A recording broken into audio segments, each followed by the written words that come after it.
குரு பிரம்மா குரு விஷ்ணு குரு தேவோ மகேஸ்வரக குரு சாட்சா பரபிரம்மா தஸ்மை ஸ்ரீ குருவே நமக.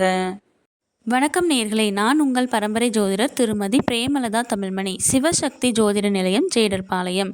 நாம் இன்று இந்த வீடியோவில் எதை பற்றி பார்க்கவிருக்கிறோம் என்றால், செல்வம் கொளிக்கும் அசோகாஷ்டமி வழிபாடு. இன்றைய தினம் 5/4/2025 அன்று பெண்கள் தங்கள் கையில் மருதாணியை இட்டுக்கொள்வதன் மூலம் அவர்கள் குடும்பத்திற்கு சகலவித ஐஸ்வர்யங்களும் கிடைக்கும். சரி, பெரும்பாலும் இந்த அசோகாஷ்டமியை நாம் கேள்விப்பட்டிருக்க மாட்டோம். அசோகாஷ்டமி என்றால் என்ன? இந்த நாளை எதற்காக கொண்டாடுகிறோம்? இந்த அசோகாஷ்டமி அன்று பெண்கள் கையில் மருதாணியை இட்டுக்கொள்வதன் மூலம் என்னவெல்லாம் பலன் கிடைக்கும்? அசோகாஷ்டமி என்பது பகவான் சிவனுக்கும் பார்வதி தேவிக்கும் கொண்டாடப்படும் பண்டிகை ஆகும்.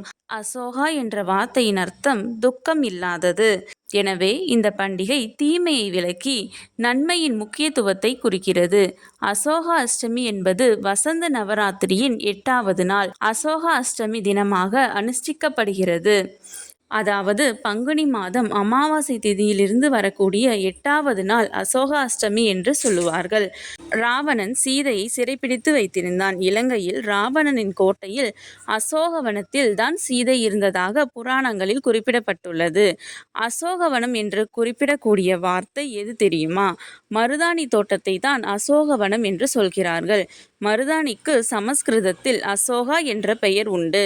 ராமன் சீதையை அசோகவனத்திலிருந்து மீட்டெடுத்த நாளை இந்த அசோக அஷ்டமியாக அனுஷ்டிக்கப்படுவதாகவும் புராணங்களில் கூறப்பட்டுள்ளது. பெண்கள் இந்த நாளில் என்ன வழிபாடு செய்ய வேண்டும்?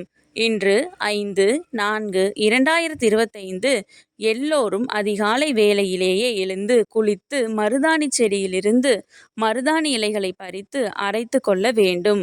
வெறும் தண்ணீர் மட்டும் ஊற்றி மருதாணியை விழுதாக அரைத்து பெண்கள் தங்களுடைய கையில் இட்டுக்கொள்ள வேண்டும்.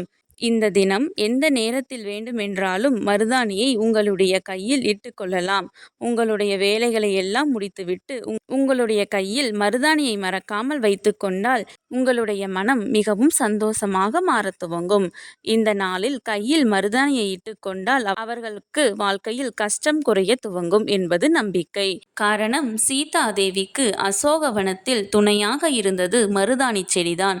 சீதா தேவி அந்த அசோகவனத்திலிருந்து கிளம்பும் போது மருதாணி செடிக்கு ஒரு வரத்தை கொடுக்கின்றாள். நான் துன்பத்தில் இருந்த சமயத்தில் எனக்கு ஆறுதலாக இருந்தது நீதான். எனவே உன்னை யார் கையில் இட்டுக் கொள்கிறார்களோ அந்த பெண்களுக்கு கஷ்டமே வராது. உன்னை கையில் இட்டுக் கொள்ளும் பெண்களுக்கு மகாலட்சுமி தாயாரின் ஆசீர்வாதம் பரிபூரணமாக கிடைக்கும் என்றவாறு வரத்தை அந்த மருதாணி செடிக்கு கொடுத்துவிட்டு செல்கின்றாள். எனவே தங்களுடைய வீட்டில் மருதாணி செடி இருந்தால் அதற்கு மஞ்சள் குங்குமம் பொட்டு வைத்து விளக்கு ஏற்றி வைத்துவிட்டு அந்த மருதாணி செடியை 3 முறை வலம் வந்து உங்கள் குடும்பம் செல்வ செழிப்போடு இருக்க வேண்டும் என்று பிரார்த்தனை செய்து கொள்ளுங்கள்.